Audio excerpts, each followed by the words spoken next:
I'm recording on this end too. Are you? You know, I never ask. In fact, people usually offer, they say, do you want me to record? And I'm like, no, because I've never had a problem. Dave Hamilton's here with us, everybody. Dave Hamilton of Mac Geek Gab, of the Mac Observer. Which show is the show that you would want to let people know about if you could only let them know about one?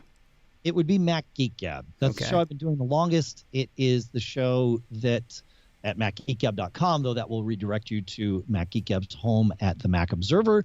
We have been described as car talk for Apple geeks or Apple wannabe geeks.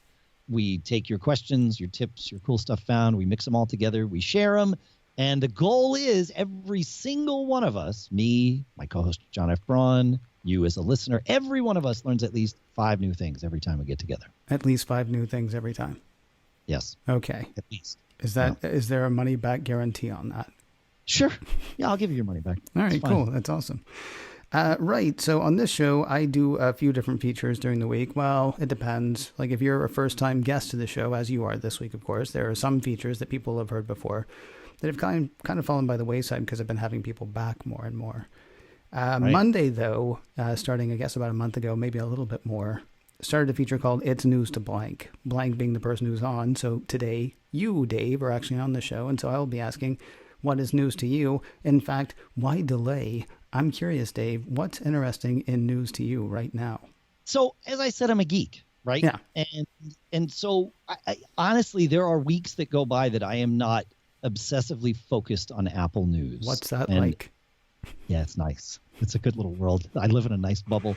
But there was a piece that came out last Friday from William Gallagher over at Apple Insider about Apple Silicon, the transition to Apple Silicon, and specifically looking at Apple's previous transitions in hardware platforms and to what Apple is doing this time. And even more specifically, he took some time and compared the language and communication style that Tim Cook is using now to communicate how Apple is going to transition to Apple Silicon. And he compared that with what Steve Jobs used when Steve Jobs sort of, led Apple through the transition from PowerPC to Intel. And when that happened, Steve Jobs said, we've got some great PowerPC products in the pipeline yet to be introduced, but starting next year, we'll begin introducing Macs with Intel processors in them, and over time, this transition will occur. Tim Cook said, we plan to continue to support and release new versions of Mac OS for Intel-based Macs for years to come. In fact, we have some new Intel-based Macs in the pipeline that we're really excited about.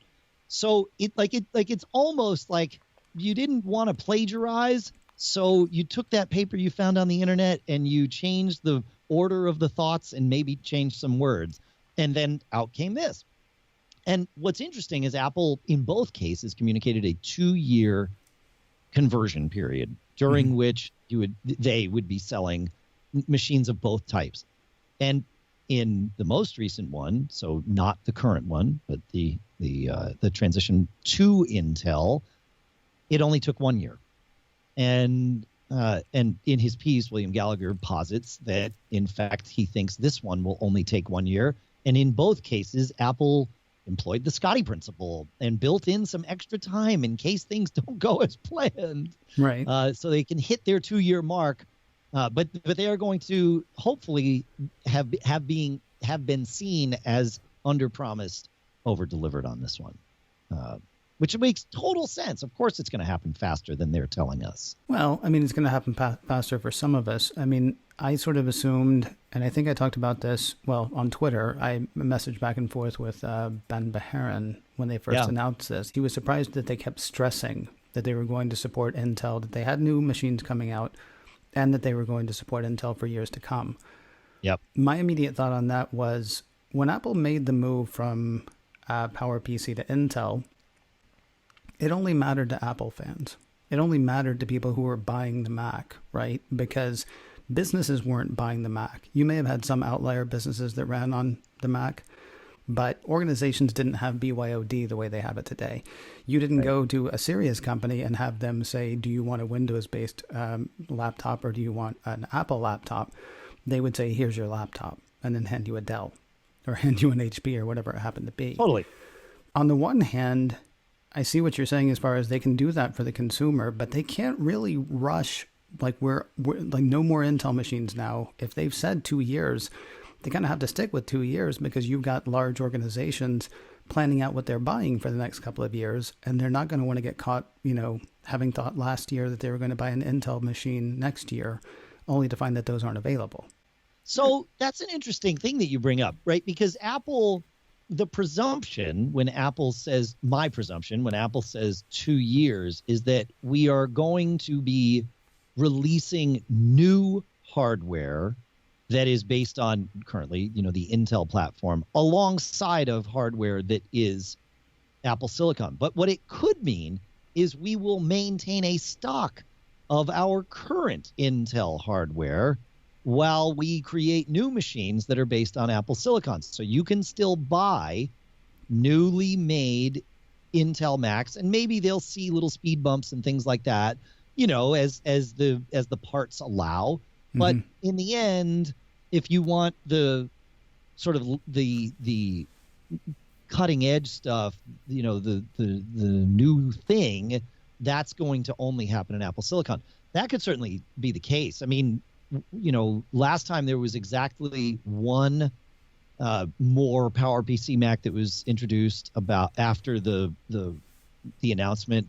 This time we've seen one, right? He did say, but Tim Cook said Macs, not Mac. So, but we've seen one. Technically, and it's the iMac, right? So we have a 2020 iMac, but technically we have the 27-inch and the 21-inch. So if Your Honor, I said Macs, and here they are. Do these look like the same Mac to you? No.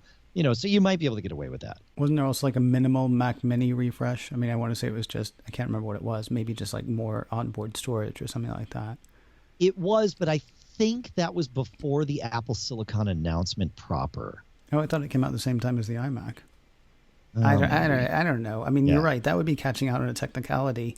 Your idea is kind of interesting, though, because they've said, okay, so they've said they've got, Macs in the pipeline. They've gone ahead since then and introduced new Macs. The idea, though, that the 2020 MacBook Pro that you could go out and buy today, that's going to be the one that you can sell to whatever major organization for the next couple of years. So they're still making them. Technically, they're still supporting them. Obviously, the operating systems are still going to run on them for a number of years because they've said so. Right. But there may be nothing. There may be nothing new for those from now on. They'll just be new versions of. Well, in 2 years, it'd be new versions of an old machine, but they're still making them so that Salesforce can keep buying them. Correct. Yeah, that could happen. Yeah, and I could see an argument for that. For most of us, and even from a developer standpoint, for most developers, this transition is not a big deal, right? Like developers run Xcode, and Xcode now has a checkbox that says compile for Apple Silicon. For many apps, it literally is that simple, but not all apps. So there's certainly some that talk more directly to the hardware that are going to need to be updated. But in general, that's not going to be an issue. But where it is an issue is the whole virtualization of Windows, right? And so if you're doing anything, a boot camp or parallels, and you're needing to run Windows in some sort of corporate environment, that is not something that just translates over. We're leaving Intel behind. And so even though we're moving to the ARM platform, it's that Windows doesn't virtualize there. There is no boot camp on these. So, it's going to need to be emulated over there. And that may come with some performance hits. In fact, it almost certainly would. So, yeah, for companies that are buying machines and have a virtualization component at their foundation because our Mac users need to run this particular app inside Windows, that could be a problem. And so I could see Apple saying, yeah, we're just sell them an Intel Mac. It's fine. Like, just no problem. Yep. Good. Let me ask you one more question, because you're interested in how the transition is going to go. I'm curious, as a Mac user, as an Apple guy, are you excited about an Apple Silicon Mac in your future? I mean, is this a thing that you're like, oh boy, I can't wait to get that? Or is it more like well, I need a new Mac, if the day that I need a new Mac happens to be they're still selling Intel-based Macs, that's what I'm getting. Or if it happens to be an Apple Silicon Mac, okay, let's see what you got. So it depends on which version of Dave you're asking. You know, if it's Dave, the guy that just needs to grab a computer right now and, you know, put together a proposal or triage my email or whatever, it doesn't, like, whatever. As long as, does it work? Does it do the thing I need it to do? Does it do the thing I expect it to do? If the answer is yes, then no big deal. And I fully anticipate that will be the experience for people like Dave, the guy that just needs to get something done. In the transition, you won't even know, right? It'll be, in that sense, completely seamless. But Dave the Geek, absolutely, I want that Apple Silicon Mac. Like, you know, it's the ability to see like what it's like running iOS apps on Mac. Like, honestly, one thing that I'm super excited about, and this is going to sound so stupid, is running my weather app on my Mac.